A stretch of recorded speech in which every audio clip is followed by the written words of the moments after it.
writing with me for nearly 75 days, then you have already figured out how to write consistently and what kinds of things work for you. This week, let's see if we could tweak it to make it just a little bit better.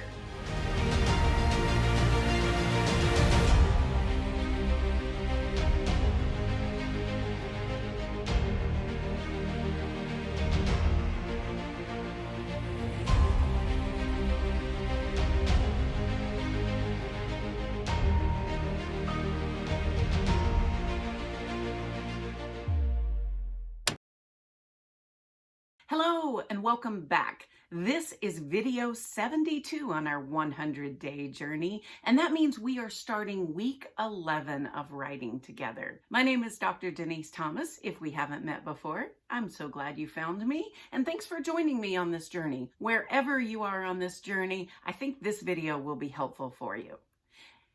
If you've been writing with me for 72 days now, then you've probably already thought about where you write and when you write. But today, I want to invite you to really think about those two things and see if there's some things you can tweak that will actually make your writing easier and more efficient. That's our goal here with the Write Method. We want writing to be fast and easy, and we want to be able to write 500 words a day, nearly every day, with as little friction to getting that done as possible. So those are the kind of things that we're talking about tweaking. So my first piece of advice is this: if it ain't broke, don't fix it.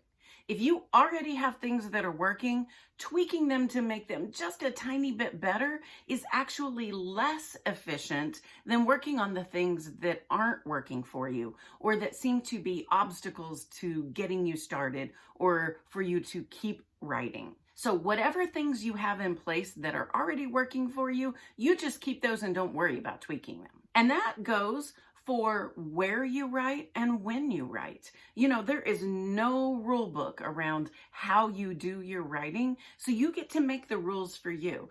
And the reality is that in different times of our life, different things work. So it may be that you've just gone through some sort of a transition or something that changes up your writing. And if that's the case, it's really good to revisit these two basic concepts because they're so essential to the efficiency and the speed of your writing. So let's talk about where and when to write. The first one is where you write. You know, as writers, we can write in lots of different locations. Usually, our consistent daily writing happens in the place where we live. So think about the place where you write. It might be with your laptop on the couch or in your favorite armchair. You may have a designated office space, or you may change your locations a lot, just kind of depending on where you can get your writing in and what the rest of your family is doing. Consider what is working about where you write, and we want to keep those things. For me, I love to write at my desk space here, but in reality, I find that I'm often writing in my armchair, which has a view of this space. It inspires me to write just the same, but I can kick my feet up. Usually my cat is snuggling with me, and it works really well. So most of the things that I need within reach for writing are around that space, not necessarily in this space. I still appreciate this space. I love having a desk space for many other things. But for the bulk of my writing, this is not my writing space. The view of this is. So what about you? Where is the place where you tend to write the most? Where is the place where you have successfully been able to write consistently?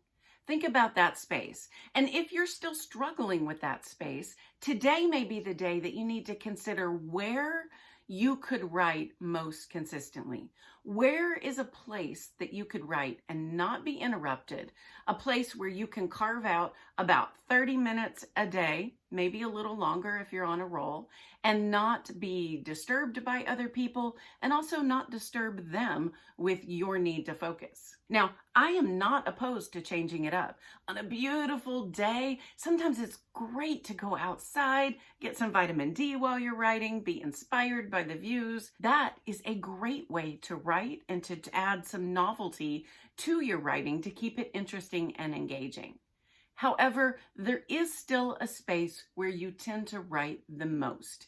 That's the space I want you thinking about today. Now, in that environment where you write, what are the things that you need within reach? For me, it's a sticky note and something to write with so I can jot down those random ideas that could be distractions for me, things that I know that I need to remember, and that as long as I'm trying to remember them, it's taking that little bit of focus off my writing.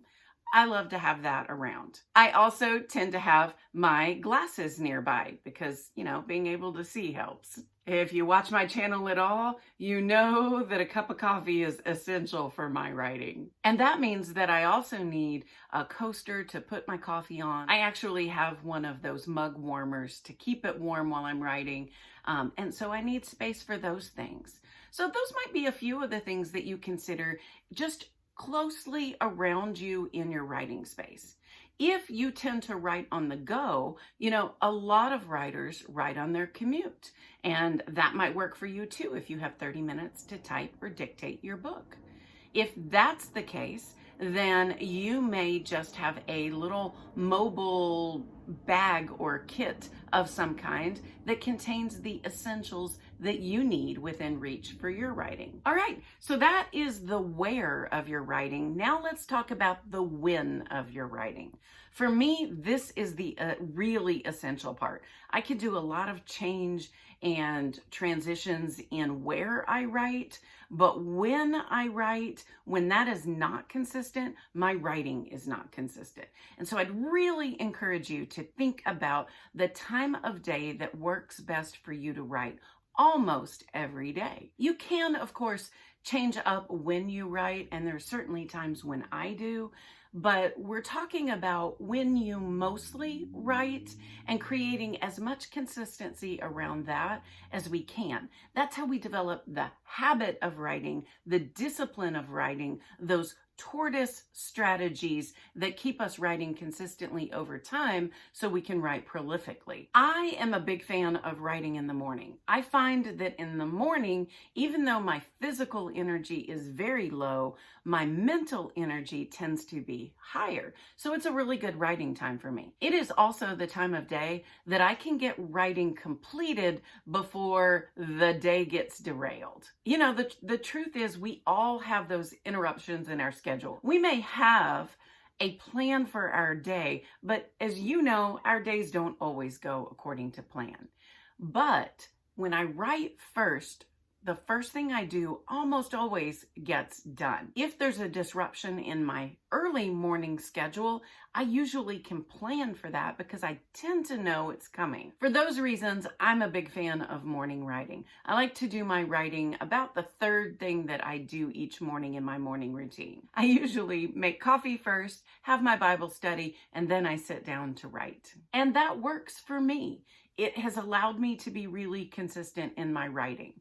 But the reality is morning times aren't the best time for everyone to write. If you have a newborn, mornings may be especially hard. If you have young school-age kids that you have to get off to school, mornings may be chaotic enough that getting up a little earlier to write just feels like too big of a hurdle. If that's you, let go of the guilt about what you think you should do and find a different time that works better. Writing is not about beating ourselves up. I have had seasons in the past where I wrote mostly in the afternoons, and I've had seasons in the past where I wrote mostly in the evenings. So do what works for you today, right now, in this phase of life. So I've mentioned that some people like to write while they commute. If that's the time of day that works for you, harness it. Why waste that 30, 45 minutes or an hour on your commute just sitting looking out the window? when you could be writing your book. And by the way, if you like looking out the window, you could just write for 30 minutes and then spend the rest of your commute enjoying the view. We are not about taking away things that bring us joy in order to write. Some writers like to use their lunch break. It's a time that they have very consistently, and so they will go to their car or to a quiet place or close the door of their office, and they will use that time to carve out about 30 minutes to write. Some people like to write when they get home from whatever their main daily activity is, usually work.